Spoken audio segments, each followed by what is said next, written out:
नमस्कार दोस्तों, आपका मेरे YouTube चैनल पर हार्दिक स्वागत है। आज मैं आपको एक ऐसी कहानी बताने जा रहा हूँ जो एक जज साहब की है, जिनकी पत्नी उनसे तलाक चाहती है लेकिन वे अपनी पत्नी को तलाक नहीं दे पा रहे हैं। कल रात एक ऐसा वाक़या हुआ जिसने मेरी ज़िंदगी के कई पहलुओं को छू लिया। करीब 7 बजे होंगे, शाम को मोबाइल बजा, उठाया तो उधर से रोने की आवाज़। मैंने शांत कराया और पूछा कि भाभी जी आखिर हुआ क्या? उधर से आवाज़ आई, आप कहाँ हैं और कितनी देर में आ सकते हैं? मैंने कहा, आप परेशानी बताइए। और भाई साहब कहाँ हैं? माताजी किधर हैं? आखिर हुआ क्या? लेकिन उधर से केवल एक रट की, आप आ जाए। मैंने आश्वासन दिया कि कम से कम 1 घंटा पहुंचने में लगेगा। जैसे तैसे पूरी घबराहट में पहुंचा। देखा तो भाई साहब हमारे मित्र जो जज हैं, सामने बैठे हुए हैं। भाभी जी रोना चीखना कर रही है, 12 साल का बेटा भी परेशान है, 9 साल की बेटी भी कुछ नहीं कह पा रही है। मैंने भाई साहब से पूछा कि आखिर क्या बात है तारानकन? भाई साहब कोई जवाब नहीं दे रहे थे। फिर भाभी जी ने कहा, ये देखिए तलाक के पेपर, ये कोर्ट से तैयार करा के लाए हैं, मुझे तलाक देना चाहते हैं। मैंने पूछा, ये कैसे हो सकता है? इतनी अच्छी फैमिली है, 2 बच्चे हैं, सब कुछ सेटल्ड है। प्रथम दृष्टि में मुझे लगा ये मजाक है, लेकिन मैंने बच्चों से पूछा दादी किधर है? बच्चों ने बताया पापा ने उन्हें 3 दिन पहले नोएडा के वृद्धाश्रम में शिफ्ट कर दिया है। मैंने घर के नौकर से कहा, मुझे और भाई साहब को चाय पिलाओ। कुछ देर में चाय आई। भाई साहब को बहुत कोशिशें की चाय पिलाने की, लेकिन उन्होंने नहीं पी और कुछ ही देर में वो एक मासूम बच्चे की तरह फूट फूट कर रोने लगे। बोले, मैंने 3 दिन से कुछ भी नहीं खाया है। मैं अपनी 61 साल की माँ को कुछ लोगों के हवाले करके आया हूँ। पिछले साल से मेरे घर में उनके लिए इतनी मुसीबतें हो गई कि पत्नी भाभी जी ने कसम खा ली कि मैं माँ जी का ध्यान नहीं रख सकती। न तो ये उनसे बात करती थी और न ही मेरे बच्चे बात करते थे। रोज मेरे कोर्ट से आने के बाद माँ खूब रोती थी। नौकर तक भी अपनी मनमानी से व्यवहार करते थे। माँ ने 10 दिन पहले बोल दिया, बेटा तू मुझे ओल्ड एज होम में शिफ्ट कर दे। मैंने बहुत कोशिशें की पूरी फैमिली को समझाने की, लेकिन किसी ने माँ से सीधे मुंह बात नहीं की।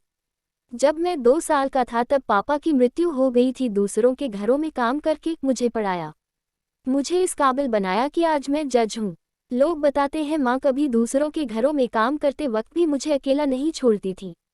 उस माँ को मैं ओल्ड एज होम में शिफ्ट करके आया हूँ।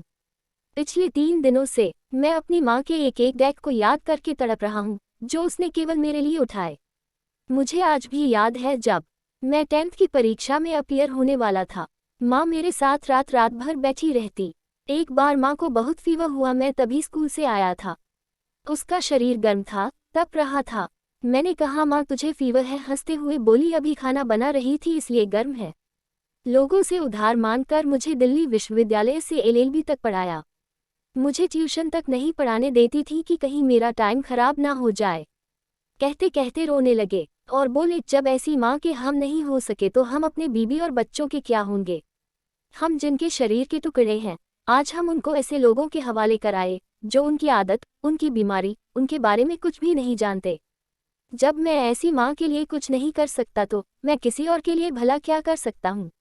आज़ादी अगर इतनी प्यारी है और माँ इतनी बोझ लग रही है, तो मैं पूरी आज़ादी देना चाहता हूँ। जब मैं बिना बाप के पल गया तो ये बच्चे भी पल जाएंगे। इसीलिए मैं तलाक देना चाहता हूँ। सारी प्रॉपर्टी इन लोगों के हवाले करके उस ओल्ड एज होम में रहूँगा। कम से कम मैं माँ के साथ रह तो सकता हूँ। और अगर इतना सब कुछ करके माँ आश्रम में रहने के लिए मजबूर है, तो एक दिन मुझे भी आखिर जाना ही पड़ेगा। माँ के साथ रहते रहते आदत भी हो जाएगी। माँ की तरह तकलीफ तो नहीं होगी। जितना बोलते उससे भी ज्यादा रो रहे थे। बातें करते करते रात के 12:30 हो गए। मैंने भाभी जी के चेहरे को देखा। उनके भाव भी प्रायश्चित और ग्लानि से भरे हुए थे। मैंने ड्राइवर से कहा, अभी हम लोग नोएडा जाएंगे। भाभी जी और बच्चे, हम सारे लोग नोएडा पहुंचे। बहुत ज्यादा रिक्वेस्ट करने पर गेट खुला। भाई साहब ने उस गेटकीपर के पैर पकड़ लिए। बोले, मेरी माँ है, मैं उसको लेने आया हूँ। चौकीदार ने कहा, क्या करते हो साहब? भाई साहब ने कहा, मैं जज हूँ। उस चौकीदार ने कहा, जहाँ सारे सबूत सामने हैं तब तो आप अपनी माँ के साथ न्याय नहीं कर पाए, औरों के साथ क्या न्याय करते होंगे साहब? इतना कहकर हम लोगों को वहीं रोककर वह अंदर चला गया। अंदर से एक महिला आई जो वार्डन थी। उसने बड़े कातर शब्दों में कहा, 2 बजे रात को आप लोग ले जाके कहीं मार दे तो मैं अपने ईश्वर को क्या जवाब दूंगी। मैंने सिस्टर से कहा, आप विश्वास करिए, ये लोग बहुत बड़े पश्चाताप में जी रहे हैं।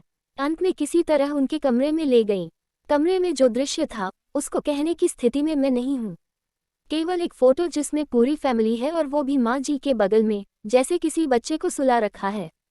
मुझे देखी तो उनको लगा कि बात न खुल जाए, लेकिन जब मैंने कहा हम लोग आपको लेने आए हैं तो पूरी फैमिली एक दूसरे को पकड़ कर रोने लगी।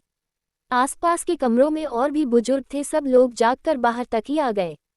उनकी भी आंखें नम थीं। कुछ समय के बाद चलने की तैयारी हुई। पूरे आश्रम के लोग बाहर तक आए। किसी तरह हम लोग आश्रम के लोगों को छोड़ पाए। सब लोग इस आशा से देख रहे थे कि शायद उनको भी कोई लेने आए। रास्ते भर बच्चे और भाभी जी तो शांत रहे, लेकिन भाई साहब और माताजी एक दूसरे की भावनाओं को अपने पुराने रिश्ते पर बिठा रहे थे।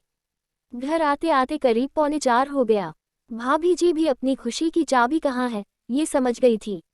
मैं भी चल दिया, लेकिन रास्ते भर वो सारी बातें और दृश्य घूमते रहे। तारांकन, माँ केवल माँ है, उसको मरने से पहले ना मारें। माँ हमारी ताकत है, उसे बेसहारा न होने दे। अगर वह कमज़ोर हो गई तो हमारी संस्कृति की रीढ़ कमज़ोर हो जाएगी। बिना रीढ़ का समाज कैसा होता है किसी से छुपा नहीं।